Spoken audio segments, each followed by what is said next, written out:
دیکھو انوار رمضان۔ الحمدللہ رب العالمین والصلاة والسلام علی سید الانبیاء والمرسلین، اما بعد، اعوذ باللہ من الشیطان الرجیم، بسم اللہ الرحمن الرحیم۔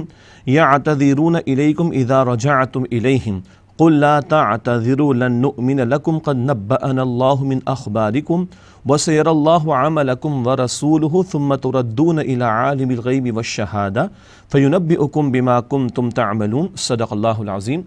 اللهم صل وسلم على نبينا محمد، رب اشرح لي صدري ويسر لي امري واحلل عقدة من لساني يفقهوا قولي واجعل لي وزيرا من اهلي، آمین یا رب العالمین۔ ناظرین کرام، السلام علیکم ورحمۃ اللہ وبرکاتہ۔ خلاصہ مضامین قرآن حکیم کا سلسلہ وار بیان جاری ہے، اور مقصد ہے کہ مختصر وقت میں قرآن حکیم کے ایک پارے کے اہم مضامین اور موضوعات وہ ہمارے سامنے آ جائیں، اور یقیناً پھر اس سے ہمارے اندر شوق پیدا ہو کہ ہم قرآن حکیم کو باقاعدہ سیکھیں، سمجھیں اور اس پر عمل کریں۔ اللہ ہم سب کو اس کی توفیق عطا فرمائے۔ آج قرآن حکیم کے 11ویں پارے کا ہم مطالعہ کر رہے ہیں۔ 11ویں پارے میں سورہ توبہ کے آخری 5 رکوع، یعنی رکوع نمبر 12 تا 16 اور سورہ یونس مکمل شامل ہے۔ سورہ یونس 11 رکوع پر مشتمل ہے، جو اسی پارے میں انشاءاللہ ہمارے سامنے آئے گی۔ اب آئیے مطالعہ آگے بڑھاتے ہیں۔ سورہ توبہ رکوع نمبر 12 آیات 90 تا 99۔ اللہ کی راہ میں نہ نکلنے والوں کا انجام۔ آپ کے علم ہے کہ غزوہ تبوک کا بیان ہے سورہ توبہ میں، اور منافقین کا بھی پول کھولا گیا جنہوں نے اس موقع پر راہ خدا میں جہاد و قتال کرنا، اس سے فرار اختیار کیا تھا۔ ذکر ہے کہ وہ لوگ جو شریک نہیں ہوئے تھے اس غزوہ میں، ان میں منافقین بھی شامل تھے جنہوں نے جھوٹے بہانے بنائے۔ بتایا گیا کہ عنقریب ان کے جھوٹے بہانوں کی بدترین سزا ان کو دی جائے گی۔ البتہ وہ لوگ جو معذور ہیں، جو لوگ بیمار ہیں، جن کے پاس اسباب نہیں تھے، طویل سفر تھا، سواریاں نہیں تھیں، اگر وہ راہ خدا میں نہیں نکل سکے تو ایسے لوگوں کے لیے کوئی حرج کی بات نہیں ہے۔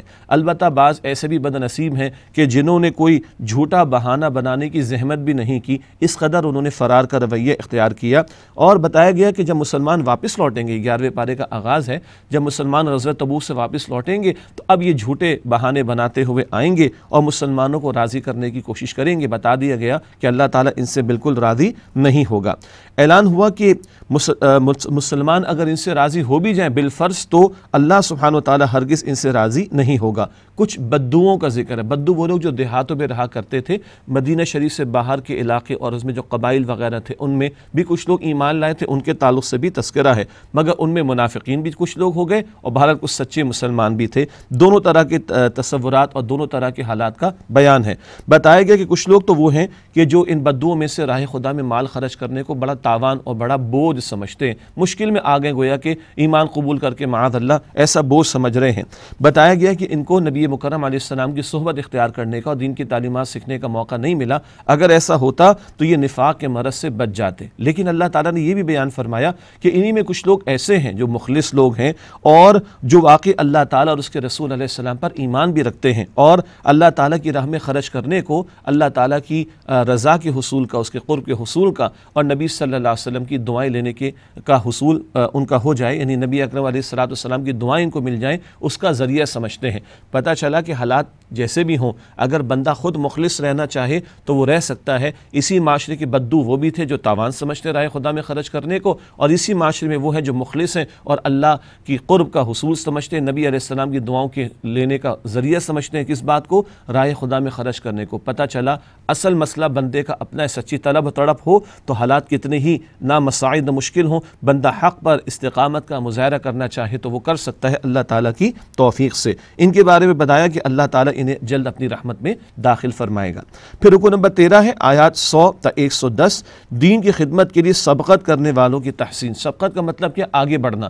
آج دنیا میں لوگ سبقت تو کر رہے ہیں، کمپٹیشن میں بہت آگے بڑھ رہے ہیں۔ اللہ تعالیٰ چاہتا ہے کہ تم اللہ کی مغفرت کے حصول میں، اس کی جنت کے حصول میں اور اس کے دین کی خدمت کے معاملات میں آگے بڑھنے کی کوشش کرو۔ مہاجرین اور انصار کی تحسین کی گئی ہے، جنہوں نے اول اسلام قبول کیا اور اللہ کے دین کی سربلندی کے لیے جانیں پیش کی، مالوں کو بھی اللہ کے راہ میں خرچ کیا، اور پھر ان لوگوں کی تحسین کی گئی جو عمدگی کے ساتھ انصار مہاجرین کی پیروی کریں۔ اس میں ایک مراد قیامت تک آنے والے تمام مسلمان ہیں جو نبی مکرم علیہ السلام کے پیارے صحابہ کے نقش قدم پر چلیں گے اور اللہ کے دین کی جد و جہد میں اپنا حصہ ڈالیں گے۔ اللہ تعالیٰ مجھے، آپ کو، ہم سب کو ان میں شامل فرمائے۔ ان کے لیے بھی جنت کی بشارت کا ذکر ہے۔ بتایا گیا کہ منافقین تو وہ ہیں جو راہ خدا میں جان لگانا، مال لگانا، اللہ کے کلمے کی سربلندی کے لیے جد و جہد کرنا، اس سے فرار اختیار کرتے ہیں، بتایا گیا انہیں بار بار ذلت کا سامنا ہوگا، موت کے وقت وہ شدید اذیت سے گزریں گے اور آخرت میں وہ دردناک عذاب سے دوچار کیے جائیں گے۔ بتایا گیا کہ کچھ ایسے لوگ بھی ہیں جنہوں نے نیکیاں بھی کی، کچھ برائیاں بھی کر بیٹھے، ملا جلا جن کا معاملہ ہے، ان کو امید دلائی گئی کہ آئندہ اگر وہ اپنی اصلاح کر لیں اور توبہ کی روش اختیار کریں اور معاملات کو درست کر لیں، اللہ کی راہ میں صدقہ پیش کریں تو اللہ تعالیٰ معاف فرما دے گا۔ صدقہ جو ہے وہ اللہ کے غضب کو بھی ٹھنڈا کر دیتا ہے، بلاؤں کو بھی ٹال دیتا ہے۔ ان کو راہ خدا میں خرچ کرنے کی توجہ دلائی گئی۔ البتہ کچھ ایسے 3 افراد تھے، بعض 3 صحابہ کرام رضی اللہ تعالی عنہم اجمعین، کعب بن مالک مشہور ہے، ان کا واقعہ بھی مشہور ہے اور ان سے روایت کردہ حدیث بھی بہت مشہور ہے کہ ان سے اس موقع پر 3 صحابہ کرام سے خطا کا معاملہ ہوا، یہ نکل نہ سکے، اللہ کی راہ میں ایک کوتاہی ہو گئی اور پھر کوتاہی کا اعتراف بھی بعد میں ہوا، ان کی معافی کا اعلان بھی ہوا، ابھی ان کا معاملہ مؤخر کیا گیا، آگے مزید ان کا ذکر آئے گا، اور انہوں نے پھر رسول پاک علیہ الصلوۃ والسلام کے سامنے آ کے اپنی خطا کا اعتراف بھی کر لیا تھا۔ ان کی بخشش کے معاملے کو مؤخر کیا گیا، بعد میں آگے چل کے ذکر آئے گا۔ اس کے بعد منافقین کی تعمیر کردہ نام نہاد ایک مسجد تھی جس کو قرآن مسجد ضرار کہتا ہے، یعنی یہ نام نہاد تھی اور یہ منافقین نے تیار کی تھی۔ ایک دشمن رسول، ایک عیسائی راہب تھا ابو عامر خزرجی، اور اس نے اس کو ایک ٹھکانہ بنانا چاہا مسلمانوں کے خلاف سازش کرنے کے لیے۔ اللہ تعالیٰ نے نبی علیہ الصلوۃ والسلام کو وحی کے ذریعے مطلع فرما دیا اور اس نام نہاد مسجد کا جو معاملہ تھا اس کو ڈھا دیا گیا۔ نام نہاد تھی، ظاہری بات ہے، اور اس کے برعکس مسجد قباء کی تعمیر جو حضور نے فرمائی تھی صلی اللہ علیہ وسلم، اس میں نماز ادا کرنے کی تلقین، اور ایک رائے کے مطابق یہاں مسجد قباء کے اطراف میں جو مسلمان آباد تھے ان کی تحسین کی گئی ہے کہ وہ طہارت کا خصوصی اہتمام کرتے ہیں اور اللہ تعالیٰ طہارت اختیار کرنے والوں کو پسند فرماتا ہے۔ پھر رکوع نمبر 14 ہے سورہ توبہ کی آیات 111 تا 118، اللہ تعالیٰ کے ساتھ عہد اور اس کا تقاضا۔ زندگی بھر کا عہد بندہ مومن نے اللہ تعالیٰ سے کر رکھا ہے، اس کے تقاضے کیا ہیں وہ یہاں پر بیان کیے گئے۔ اللہ تعالیٰ نے ایمان والوں سے ان کی جان و مال کا سودا کر لیا، اللہ کو کسی سودے کی حاجت نہیں، یہ تو اللہ تعالیٰ ہماری ترغیب و تشویق کے لیے بیان کر رہا ہے، اور فرمایا کہ اس کے عوض ان کے لیے جنت ہے، اور یہ ایمان والے راہ خدا میں جنگ کریں گے، مراد اس کے کلمے کی سربلندی کے لیے کفار کو اور دین دشمنوں کو قتل بھی کریں گے جب اس کا موقع آئے گا، اور خود اللہ کی راہ میں جام شہادت بھی نوش کریں گے۔ بتایا گیا کہ یہ کون لوگ ہیں؟ اہل جنت، جن کے لیے اللہ تعالیٰ نے جنت کا وعدہ کیا، ان کی صفات کا بیان ہے کہ وہ توبہ کرنے والے اور وہ اللہ تعالیٰ کی حمد کرنے والے، رکوع سجدہ کرنے والے ہیں۔ اسی طریقے سے دنیاوی لذتوں سے کنارہ کشی اس معنی میں کہ وہ دنیا میں ڈوب نہیں جاتے اور اللہ کی حمد کرتے ہیں، نیکی کا حکم دیتے ہیں، برائی سے روکتے ہیں اور اللہ تعالیٰ کی حدود کی حفاظت کرنے والے ہیں۔ یہ صفات اہل جنت کی بیان کر کے فرمایا کہ ایسے صفات کے حاملین لوگوں کو جنت کی بشارت دے دی جائے۔ پھر مہاجر اور انصار صحابہ کرام کی مدح کی گئی، ان کی تعریف کی گئی ہے، جنہوں نے بڑی مشکل گھڑی میں اللہ کے نبی علیہ الصلوۃ والسلام کی پکار پر لبیک کہا۔ مشکل گھڑی سے مراد غزوہ تبوک کا موقع کہ بہت طویل سفر تھا، سینکڑوں میل دور کا معاملہ تھا اور سواریاں بھی کم تھی، مشقتیں بھی زیادہ تھیں، گرمی بھی شدید تھی۔ بتایا گیا وہ جو 3 صحابہ کعب بن مالک اور ان کے 2 اور ساتھی، ان کی جو توبہ کا معاملہ مؤخر کیا گیا تھا، اللہ تعالیٰ نے ان کو معاف فرما دیا کیونکہ انہوں نے اللہ اور اس کے رسول کے ساتھ وفاداری کا حق ادا کیا، مخلص تھے، خطا ہو گئے، اعتراف کر لیا، اللہ سبحانہ و تعالیٰ نے معاف فرما دیا۔ البتہ 50 دن تک ان کا بائیکاٹ رہا، ان سے کلام نہیں ہوا تھا، اس کے بعد ان کی معافی کا اعلان کیا اور بتایا گیا کہ وہ اللہ اور اس کے رسول کے ساتھ محبت کرتے رہے اور باقاعدگی کے ساتھ جو ہے وہ نماز ادا کرتے رہے اور دین اسلام کے ساتھ چمٹے رہے، تو اللہ تعالیٰ نے ان کی توبہ قبول فرما لی ہے۔ سورہ توبہ کا رکوع نمبر 15 ہے، آیات 119 تا 122، نیک لوگوں کا ساتھ اختیار کرو۔ اللہ تعالیٰ نے حکم دیا کہ اتقوا اللہ وکونوا مع الصادقین، اللہ کا تقوی اختیار کرو اور نیک لوگوں کے ساتھ جڑ جاؤ۔ آدمی جب نیکی کے ماحول میں جڑتا ہے، نیک لوگوں کے ساتھ جڑتا ہے، تو نیکی میں اور خیر میں آگے بڑھنا اور گناہ سے بچنا اس کے لیے آسان ہو جاتا ہے۔ اللہ ہمیں بھی دینی اجتماعیت اختیار کرتے ہوئے دین کے تقاضوں پر عمل کی توفیق عطا فرمائے۔ بتایا گیا کہ غزوہ تبوک کا جو موقع تھا تو ایمان والوں کی شان تو کیا ہونی چاہیے کہ وہ اپنی ذات پر نبی مکرم علیہ الصلوۃ والسلام کو ترجیح دیں۔ اپنی ذات پر ہم ترجیح دیں کس کو؟ نبی اکرم صلی اللہ علیہ وسلم کو، اور جب جب ان کی طرف سے پکار لگے تو ان کی پکار پر لبیک کہا جائے۔ اور اس کا اجر و ثواب کیا بتایا گیا کہ اللہ کی راہ میں اٹھایا ہوا ہر قدم اور برداشت کی گئی ہر تکلیف اور پیش کیے گئے ہر صدقے پر بہترین اجر کا وعدہ عطا ہوا ہے۔ بتایا گیا کہ چند لوگ ہر علاقے سے، ہر قبیلے سے نکل کر علم دین حاصل کریں تاکہ باقی لوگوں تک اللہ کے دین کا پیغام پہنچ سکے، یعنی کچھ لوگ تو ضرور دین کا باقاعدہ علم حاصل کریں تاکہ امت کے لیے دین کا سیکھنا سکھانا اور دین کے تقاضوں پر عمل کرنا اس کا راستہ کھلا رہے اور وہ آسان ہو جائے ان کے لیے۔ پھر آخر رکوع سورہ توبہ کا رکوع نمبر 16، آیات 123 تا 129، عادلانہ نظام اطراف کے علاقوں میں بھی قائم کرو۔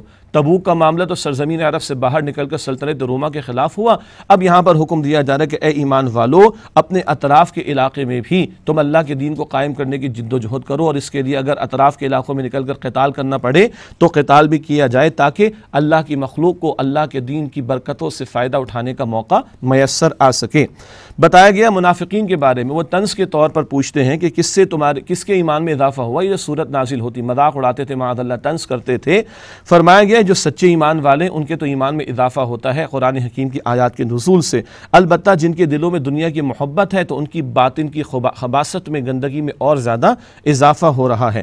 سورہ توبہ کے آخر میں بڑی عظیم آیات ہیں نبی اکرم علیہ السلام کی عظمت کے حوالے سے، لقد جاءکم رسول من انفسکم عزیز علیہ ما عنتم حریص علیکم بالمؤمنین رؤوف رحیم۔ ذکر ہے کہ نبی اکرم صلی اللہ علیہ وسلم تم سے انتہائی محبت کرنے والے، تم پر انتہائی شفقت کرنے والے اور تمہاری خیر کے لیے بڑی خواہش رکھنے والے ہیں صلی اللہ علیہ وسلم۔ اگر تم ان کی بات پر لبیک نہیں کہو گے تو پھر جان لو کہ ان کا بھروسہ تو اللہ سبحانہ وتعالیٰ پر ہے، اور وہ اللہ سبحانہ وتعالیٰ عرش عظیم کا مالک ہے۔ یہ الحمدللہ سورہ توبہ کے مضامین کا کچھ ذکر ہمارے سامنے آیا۔ اس کے بعد 11ویں پارے میں سورہ یونس ہے جو کہ مکی صورت ہے۔ سورہ توبہ آپ جانتے ہیں کہ مدنی صورت ہے، اب مکی صورتوں کا سلسلہ۔ 11ویں پارے میں سورہ یونس اور کافروں پر اتمام حجت کا بیان، حق واضح کر دیا گیا، دو ٹوک انداز میں اتمام حجت کا معاملہ ہو گیا، یہ ذکر اس سورہ مبارکہ میں ہمارے سامنے آئے گا۔ سورہ یونس کا پہلا رکوع آیات 1 تا 10، مظاہر قدرت پر غور کر کے ایمان حاصل کرو۔ جا بجا اللہ تعالیٰ کی قدرت کی نشانیاں موجود ہیں، وہ جو اللہ کو نہیں مانتا اس کے لیے بھی ہدایت کا سامان، اور وہ جو اللہ کو مانتے ہیں ان کے لیے اللہ کی عظمت ان کے دلوں میں بڑھ جائے اور اللہ کی محبت دل میں بڑھ جائے، انہیں اللہ کی اس کائنات کے مظاہر میں غور و فکر کرنا چاہیے جو قدرت کے مظاہر جا بجا پھیلے ہوئے ہیں۔ بتایا گیا کہ اللہ تعالیٰ نے 6 دنوں میں آسمانوں اور زمین کو بنایا، سورج و چاند اللہ نے تخلیق فرمائے، رات دن کا نظام اللہ سبحانہ وتعالیٰ نے بنایا، پوری کائنات کے معاملات کی تدبیر وہی اللہ تعالیٰ فرما رہا ہے، اور جو لوگ ان مظاہر پر غور کر کے ایمان لاتے ہیں وہ جنت میں ہوں گے، اور جو بد نصیب دنیا کے حسن میں کھو کر غافل ہو گئے ہیں وہ بہرحال جہنم کا عذاب پائیں گے۔ اللہ ہمیں جہنم کے عذاب سے بچائے، اللہ ہم سب کو جنت الفردوس عطا فرمائے۔ اس کے بعد رکوع نمبر 2 آیات 11 تا 20، کیا من گھڑت معبود شفاعت کریں گے؟ یہاں ذکر آیا ہے کہ کفار کی طرف سے مطالبہ تھا کہ قرآن کو بدل ڈالیے یا کچھ اور تبدیل کر کے لے آئیے، یا کچھ اور ایسا لے کر آئیے جو ہمارے لیے قابل قبول ہو۔ بتا دیا گیا اللہ کے رسول تمہاری خواہشات کی پیروی تھوڑی کرتے ہیں، وہ تو اللہ کے حکم کے پابند ہیں۔ اللہ نے قرآن جیسا عظیم معجزہ عطا فرمایا، اسی کو مانو، اسی میں تمہارے لیے خیر ہے۔ بتایا گیا کہ جو تم نے خود ساختہ معبود اختیار کر رکھے اللہ کو چھوڑ کر، یہ تمہارے حق میں کوئی سفارش کرنے والے نہیں، معبود برحق تو اللہ سبحانہ وتعالیٰ، تمہاری جھوٹے معبود ان کے بارے میں تمہارے تصورات یہ باطل ہیں۔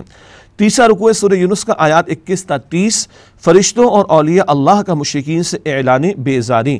فرشتوں کو اللہ کی خدائی میں شامل کیا مشرکین نے، اور جھوٹے معبودوں کو اختیار کیا، ان سب کی طرف سے نفی کر دی جائے گی۔ اللہ کے نیک بندوں کو اللہ کی الوہیت میں شامل اگر کیا گیا تو وہ بھی صاف انکار کر دیں گے۔ یہاں پر ذکر آ رہا ہے کہ اللہ جب انسان کو اپنی رحمت سے نوازتا ہے تو وہ عیش خدا میں وہ عیش میں آ کر وہ عیش میں آ کر یاد خدا سے غافل ہو جاتا ہے۔ یہ بڑا اہم مسئلہ ہے، اس کو سمجھ لینا چاہیے۔ رحمتیں ملتی، آسائشیں ملتی، بندہ غافل ہو کر عیش میں پڑھ کر یاد خدا سے غافل ہو جاتا ہے۔ البتہ ذرا کوئی تکلیف آتی ہے تو خوب اللہ کو یاد کرنے لگ جاتا ہے۔ یہ تو مفاد پرستی کا معاملہ ہو گیا، ہر حال میں اللہ تعالیٰ کو یاد رکھنا چاہیے۔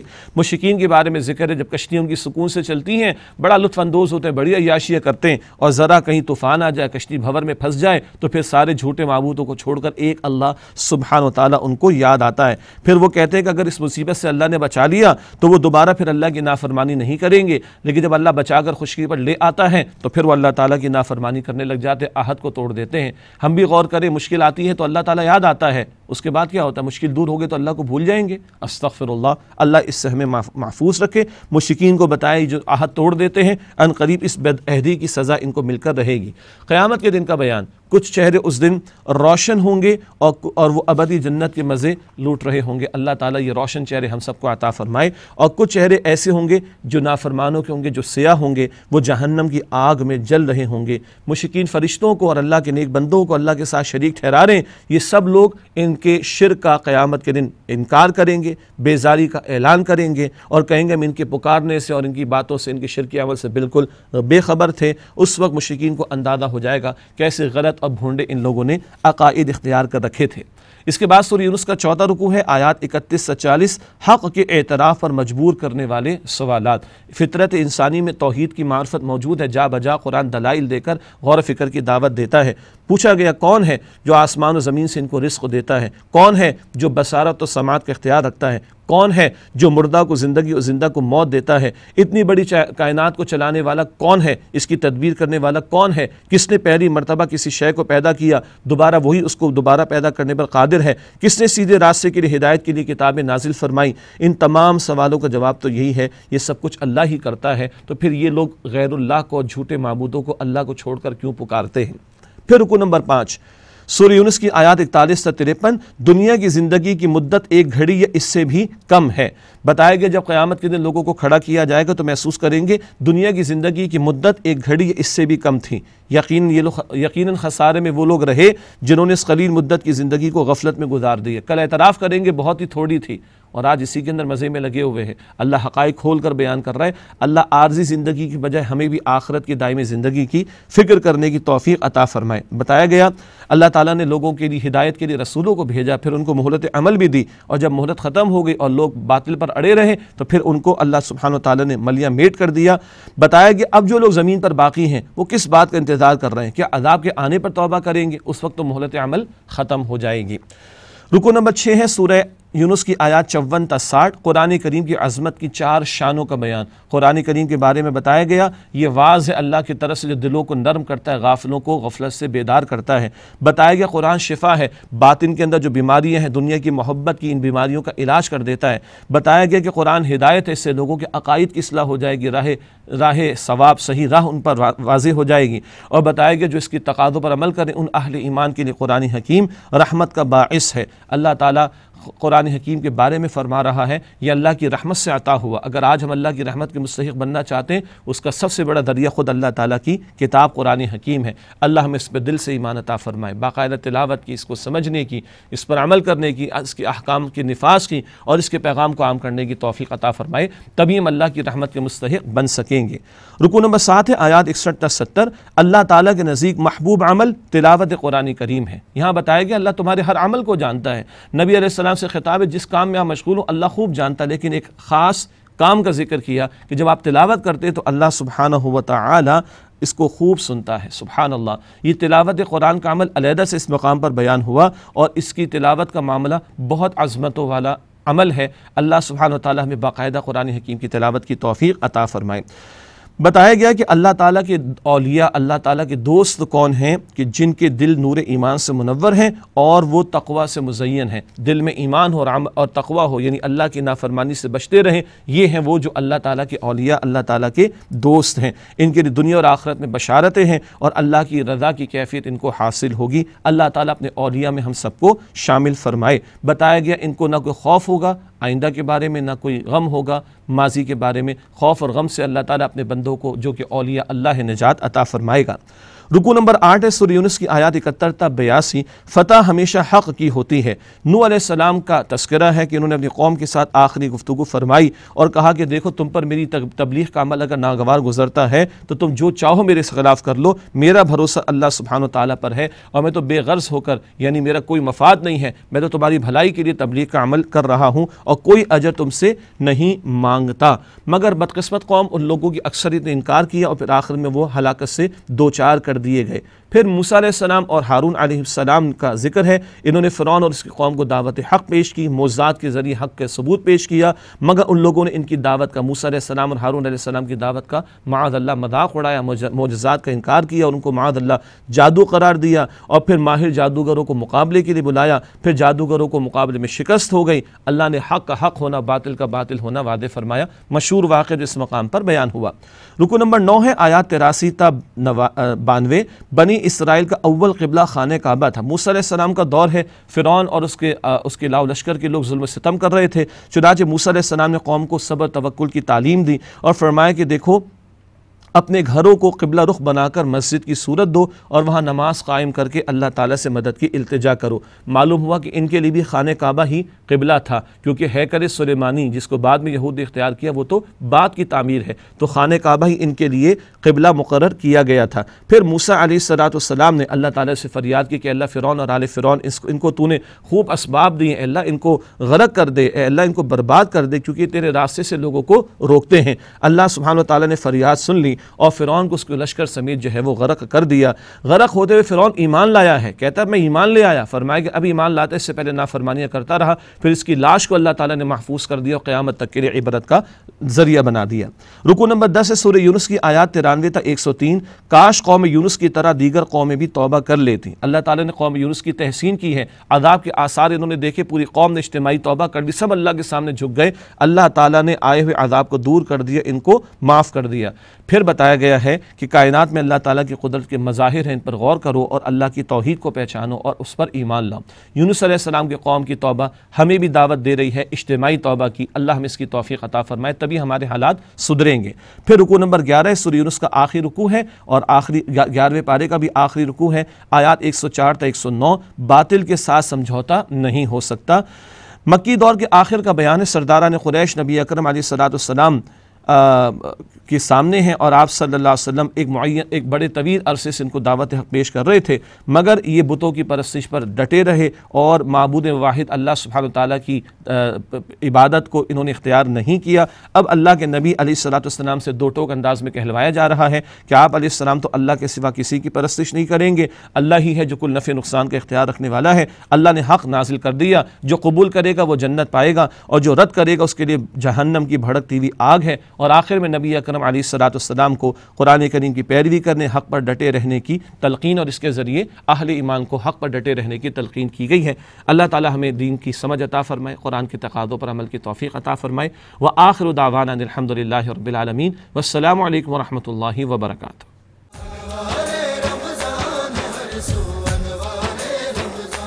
دیکھو